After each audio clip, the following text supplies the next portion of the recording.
L'info écho avec Capital. On commence par le chiffre du jour. 100 millions d'euros, c'est le chiffre d'affaires que vise la Tour Eiffel en 2019. C'est la trajectoire qu'a fixée la délégation de services publics signée l'an dernier à la société d'exploitation de la Tour Eiffel. Le monument souhaite dépasser les 7 millions de visiteurs l'année prochaine et faire revenir les Parisiens. Sur les 20% de visiteurs français de la Dame de Fer, il y a 11% de Franciliens, dont seulement 2% de Parisiens. Et pour cela, plusieurs mesures sont envisagées. Il y a notamment la billetterie en ligne horodatée qui vise à mieux réguler les flux de visiteurs. 4e monument le plus visité de Paris, la Tour Eiffel est avant tout une entreprise qui fait vivre 700 personnes. Le coup de gueule du jour est poussé par un patron toulousain contre Amazon.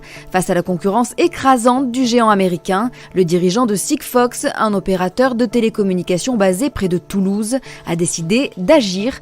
Invité de BFM Business, le patron n'a pas mâché ses mots contre Amazon, qu'il estime être le plus grand prédateur de la planète, loin devant Google. Un rouleau compresseur à la puissance impitoyable que le dirigeant de l'Abège souhaite contrer. Son idée, interdire les livraisons en moins de 48 heures en France, et ce pour toutes les sociétés. L'objectif est de porter un coup à Amazon et de redonner de l'élan aux autres entreprises françaises du e-commerce.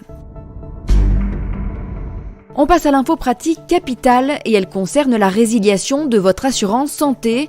Mauvaise nouvelle pour les assurés, le gouvernement fait machine arrière sur la simplification de la résiliation des contrats, alors que le cabinet de Bruno Le Maire annonçait en début de semaine qu'un amendement serait déposé dans le cadre de l'examen du projet de loi Pacte, et ce en vue de permettre la résiliation des contrats d'assurance santé sans frais et à tout moment au-delà d'un an.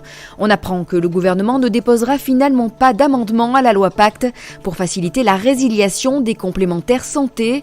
C'est ce qu'a annoncé vendredi le ministère de la Santé.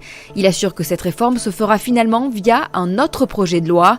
Avec cette révision, l'exécutif souhaitait faciliter la mise en concurrence sur les contrats d'assurance santé, comme c'est déjà le cas pour les assurances auto et habitation. On termine enfin avec le classement des 10 entreprises les plus admirées au monde. Pour la 12e année consécutive, c'est Apple qui est couronné par le top 10 établi par le magazine américain Fortune. Après la multinationale américaine, on retrouve sur le podium Amazon et Berkshire Hathaway, société d'investissement basée aux États-Unis.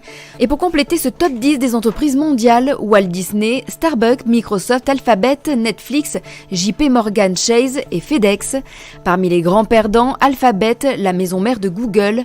Elle chute en effet de la 2e place l'année dernière à la 7e. C'était l'info écho avec Capital.